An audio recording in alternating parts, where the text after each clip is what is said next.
బంధువుల ఇనుప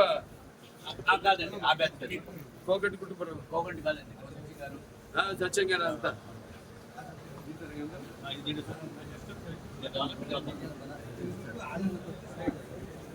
మొత్తం 5 నిమిషాలు వెళ్ళిపోతాయి.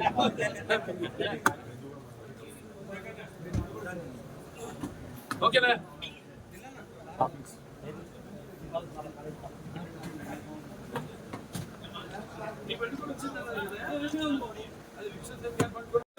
ఇప్పుడు కడివి నీరుగానే ఈ వర్ష ప్రభావం వల్ల కురిసిన వర్షం వల్ల ఎంతో జనజీవనం అంతా అతలాకుతలం అయిపోయింది.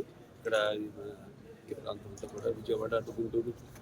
సో మనం కూడా చెప్పడం జరిగింది. నా 50 సంవత్సరాలు పూర్తి చేసుకున్న సందర్భంలో ఇట్లా నాన్నగారి నుంచి కూడా ఎలా ఆయన ఎప్పుడు ఎటువంటి విపత్కర పరిస్థితి వచ్చినా రాష్ట్రాలకి, అంటే ఇప్పుడు ఆంధ్ర తెలంగాణ కాబట్టి ఏ రాష్ట్రమైనా ప్రాంతాలు వేరైనా మన అంతరంగాలు ఒకటేనన్నా, ధ్యాసలు వేరుగా ఉన్నా మన భాష తెలుగు భాష అలా అన్నింటినీ కలిపారు ఎన్టీ రామారావు. అప్పుడు ఒక ప్రాంతానికి ఆపత్తి వస్తే ఇంకో ప్రాంతం వాడిని దాంట్లో భాగస్వాములు చేయడం, అదే ఇదంతా అంతా ఒకటే, ఒక ఉమ్మడి కుటుంబం, వసుదైక కుటుంబం, అంతా అన్నదమ్ములం అన్న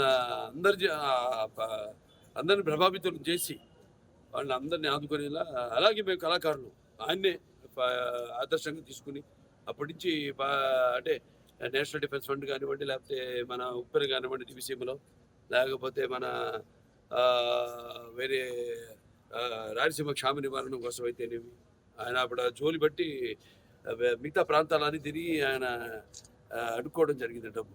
అలా అందరిలో కూడా మన తెలుగు వాళ్ళకి ఒక ప్రత్యేకత, అందరినీ ఒక ఎటువంటి మనకు భేదాలు ఉన్నా అవన్నీ కూడా అంటే మేము ఉంటాం యూనిటీ డైవర్సిటీ, అంటే పార్టీలకి కానీ ఎటువంటి కులాలకు కానీ ఎటువంటి లేకుండా అందరం వాళ్ళ సోదరులకి, వాళ్ళ పక్కింటి వాళ్ళకి, వాళ్ళ బంధువులకి జరిగిన నష్టంలా భావించి ఎప్పుడు ఎల్లప్పుడూ. అలాగే చంద్రబాబు నాయుడు గారు, మా కళాకారులు అందరూ స్పందించారు.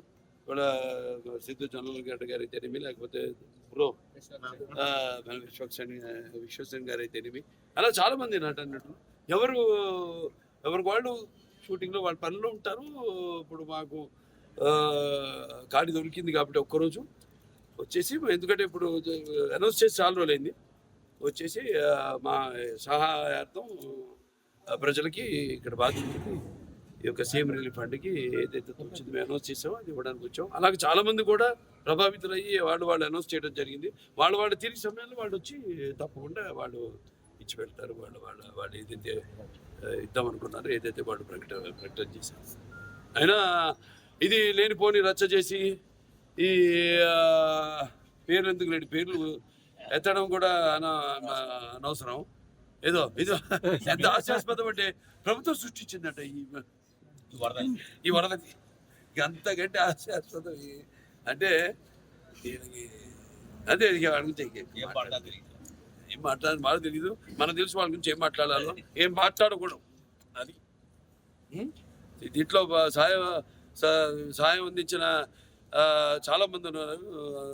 అక్షయ్ వాళ్ళు ఉన్నారు, భోజనాలన్నీ అందరు కూడా ఇప్పటిదాకా 10 లక్షల ప్యాకెట్లు, వాళ్ళ రోజుకి 2 లక్షల ప్యాకెట్లు వాళ్ళు కూడా ప్రభుత్వ సహాయ సహకారాలతో వాళ్ళు కూడా మంగళగిరిలో ఈ వంటగది పెట్టి ఎవరికి వాళ్ళు అందరూ కార్యకర్తలు అయితేనేమి, నాయకులు అయితేనేమి అందరూ కూడా దీన్ని ఒక విపత్తు దీని కింద కెలామిటీ కింద కేంద్ర ప్రభుత్వం దాన్ని గుర్తించి దాని సహాయ సహకారాలు అందిస్తుంది ముందు.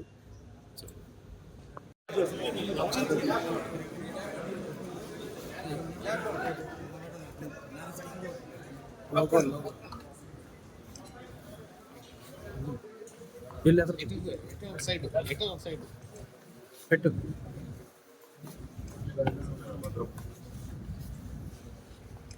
ఇలా ఒక్కొక్కరికి చుట్టుపోతే టైం సరిపోతుంది.